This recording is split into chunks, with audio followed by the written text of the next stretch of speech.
high-quality e-content in all spoken languages will be developed for delivery via internet, mobile phones, TV, and through radio and digital teachers.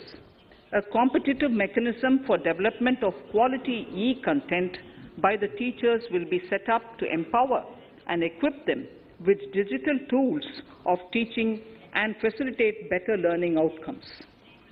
A digital university will be established to provide access to students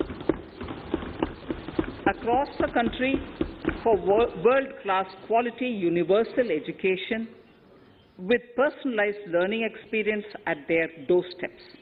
This will be made available in different Indian languages and ICT formats.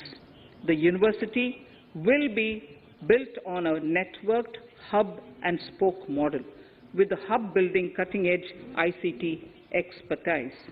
The best public universities and institutions in the country will collaborate as a network of hub and spoke.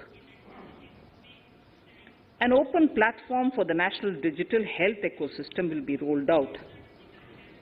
It will consist of digital registries of health providers and health facilities, unique health identity, consent framework, and universal access to health facilities.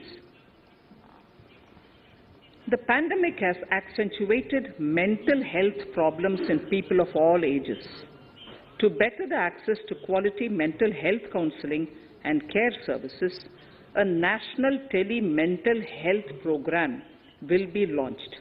This will include a network of 23 tele-mental health centers of excellence, with NIMHANS being the nodal center, and International Institute of Information Technology, Bangalore, IIIT Bangalore, providing technology support. Recognizing the importance of Nari Shakti as the harbinger of our bright future and for women-led development, during the Amritkal, our government has comprehensively revamped the schemes of the Ministry of Women and Child Development. Accordingly, 3 schemes, namely Mission Shakti, Mission Vatsalya, Saksham Anganwadi and Poshan 2.0 were launched recently to provide integrated benefits to women and children. Saksham Anganwadis are a new generation Anganwadis that have better infrastructure and audio-visual aids, powered by clean energy and providing improved environment for early childhood development. 2 lakh Anganwadis will be upgraded under this scheme. Current coverage of Har Ghar Nal Se Jal is 8.7 crores. Of this, 5.5 crore households were provided tap water in last 2 years itself. Allocation of 60,000 crores of rupees has been made with an aim to cover 3.8 crore households in 2022 and 23. In 22-23, 80 lakh houses will be completed for the identified eligible beneficiaries of the PM Awas Yojana, both rural and urban. 48,000 crores is allotted for this purpose. The central government will work with the state governments for reduction of time required for all land and construction-related approvals, for promoting affordable housing for middle class and for the economically weaker sections in urban areas. We shall also work with the financial sector regulators to expand access to capital along with reduction in cost of intermediaries. A new scheme, Prime Minister's Development Initiative for the Northeast, will be implemented through the Northeastern Council.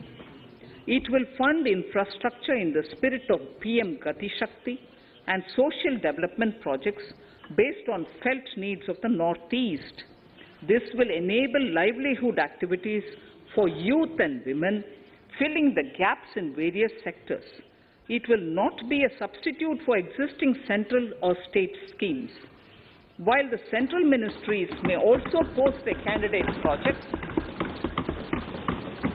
priority will be given to those posted by the states. An initial allocation of 1,500 crores of rupees will be made, and the initial list of projects is given in Annexure 1 of my speech. Our vision to improve the quality of life of citizens in the most backward districts of the country through aspirational districts program has been translated into reality in a very short span of time. 95% of those 112 districts have made significant progress in key sectors such as health, nutrition, financial inclusion, and basic infrastructure. They have surpassed even some of the state average values.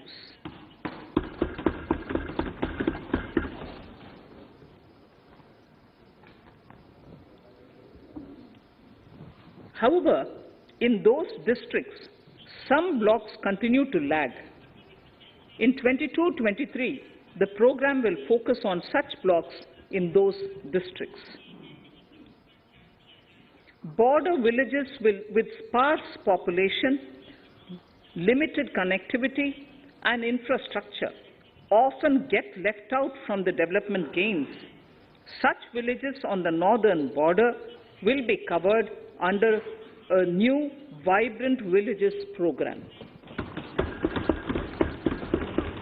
The activities will include construction of village infrastructure, housing, tourist centers, road connectivity, provisioning of decentralized renewable energy, direct-to-home access for Doordarshan and educational channels, and support for their livelihood generation. Additional funding for these activities will be provided. Existing schemes will be converged. We will define their outcomes and monitor them on a constant basis. In 2022, 100% of 1.5 lakh post offices will come on the core banking system, enabling financial inclusion and access to accounts through net banking, mobile banking, ATMs, and also provide online transfer of funds between post office accounts and bank accounts. This will be helpful, especially for farmers and senior citizens in rural areas, enabling interoperability and financial inclusion. Honorable Speaker, sir, in recent years, digital banking, digital payments, and fintech innovations have grown at a rapid pace in the country. Government is continuously encouraging these sectors to ensure that the benefits of digital banking reach every nook and corner of the country in a consumer-friendly manner.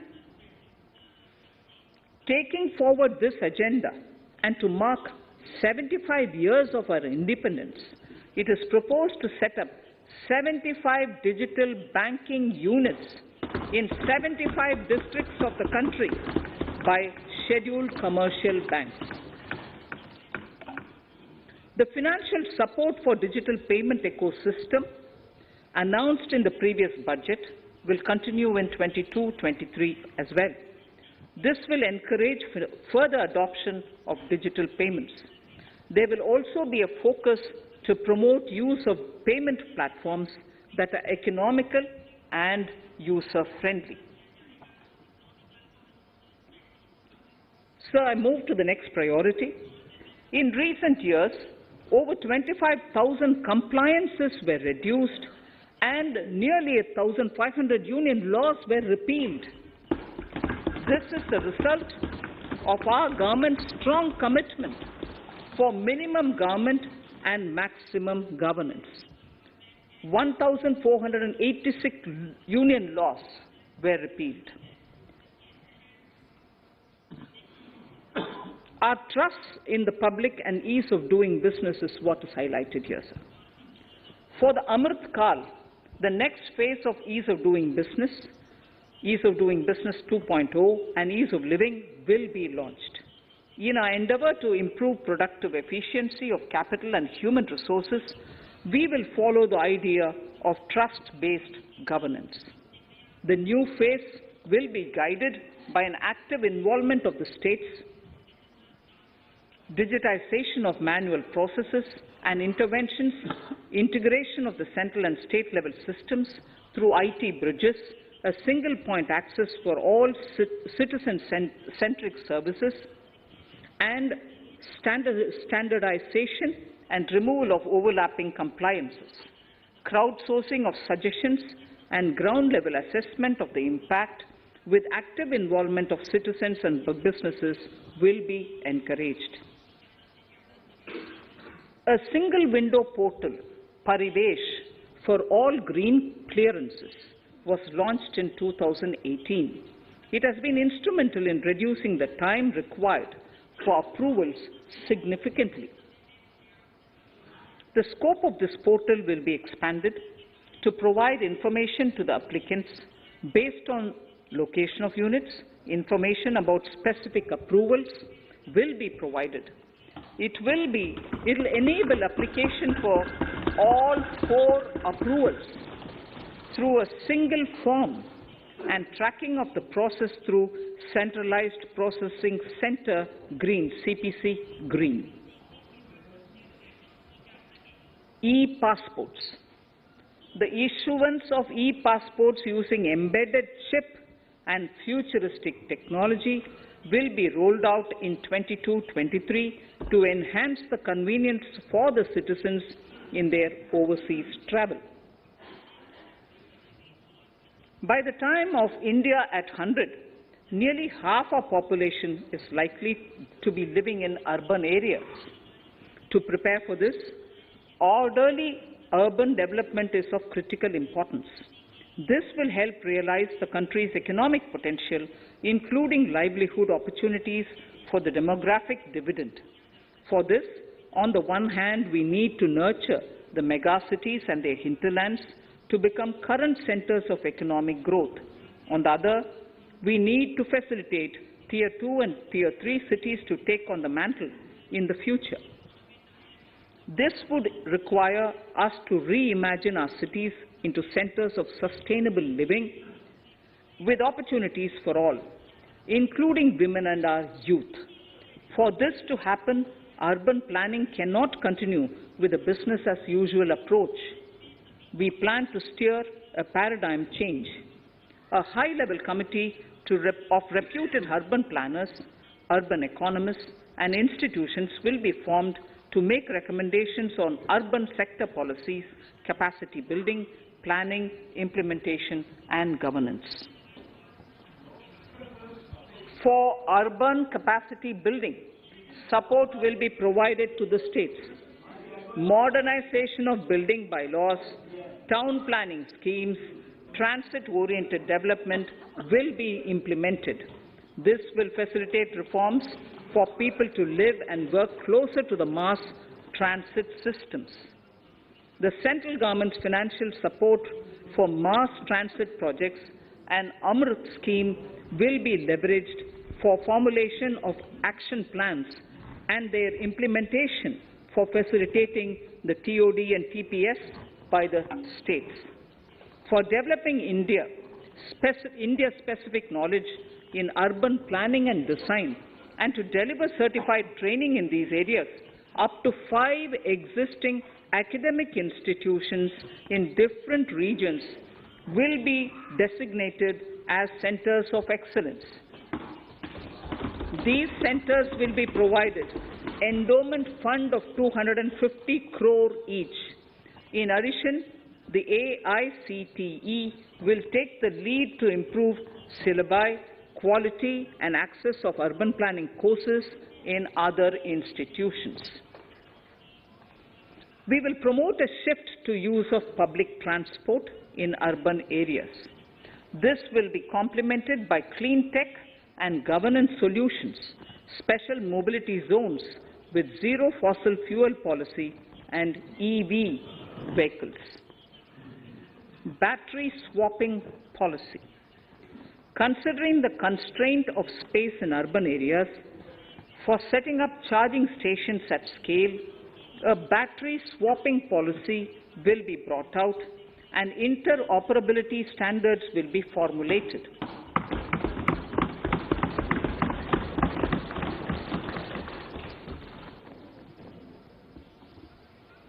The private sector will be encouraged to develop sustainable and innovative business models for battery or energy as a service.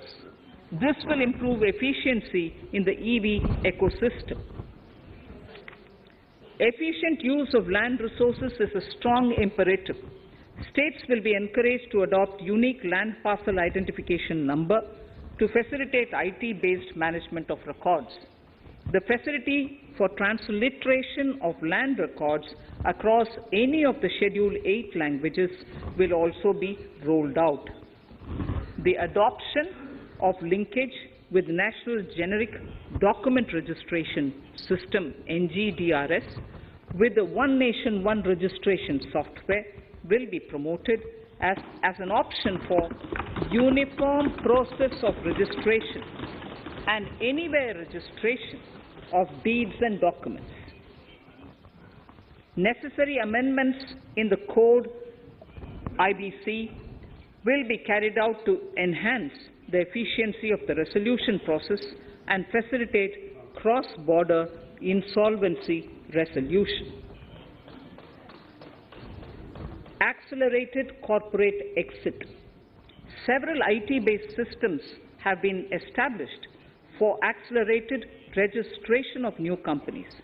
Now the Center for Processing Accelerated Corporate Exit, CPACE, will process re-engineering, will be established to facilitate and speed up the voluntary winding up of these companies from the currently required 2 years to less than 6 months.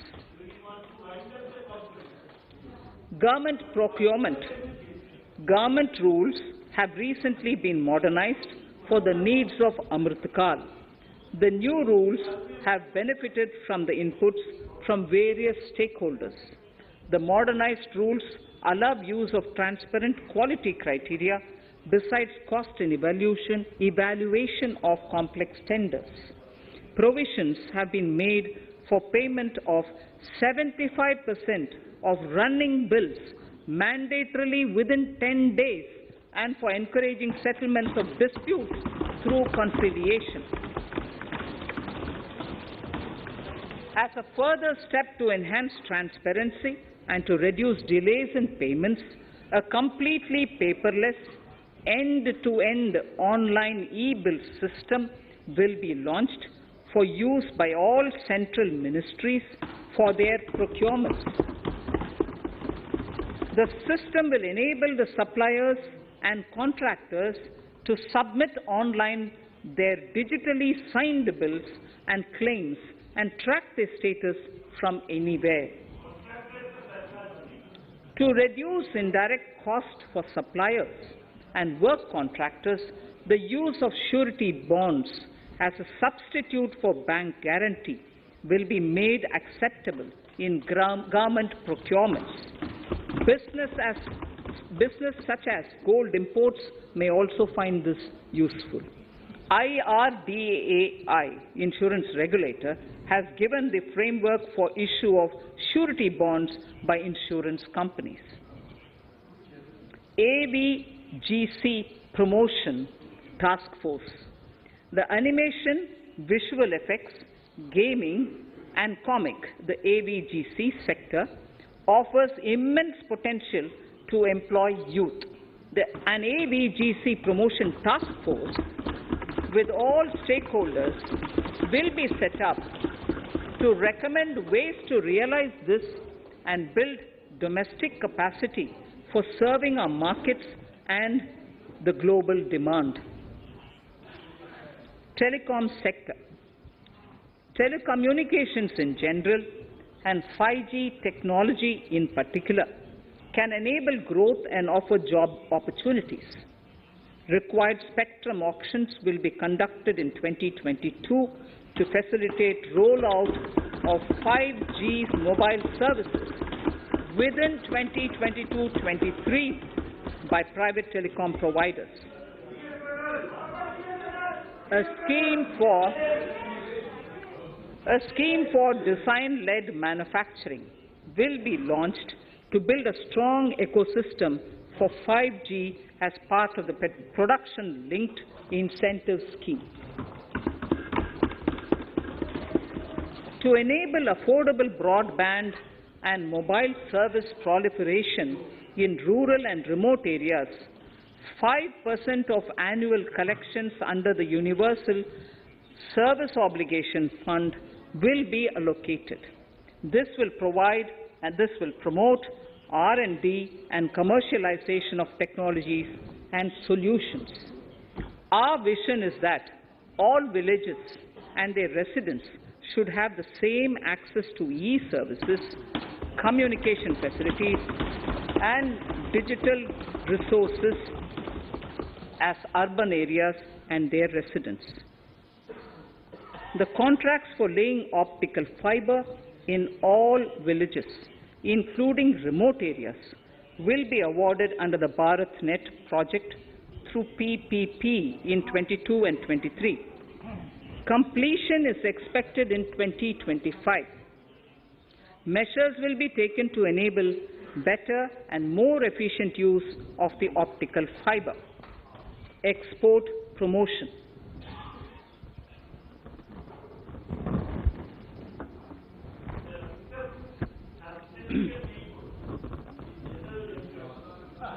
The Special Economic Zones Act will be replaced with a new legislation that will enable the states to become partners in development of enterprise and service hubs.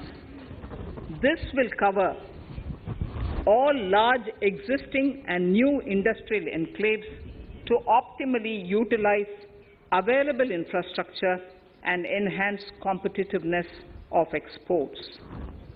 Atmanirbharta in defense. Our government is committed to reducing imports and promoting Atmanirbharta in equipment for the armed forces. 68% of the capital procurement budget will be earmarked for domestic industry in 22-23, up from 58% in 21-22. Defense R&D will be opened up for industry, startups, and academia, with 25% of defense R&D budget earmarked. Private industry will be encouraged to take up design and development of military platforms and equipment in collaboration with DRDO and other organizations through SPV model.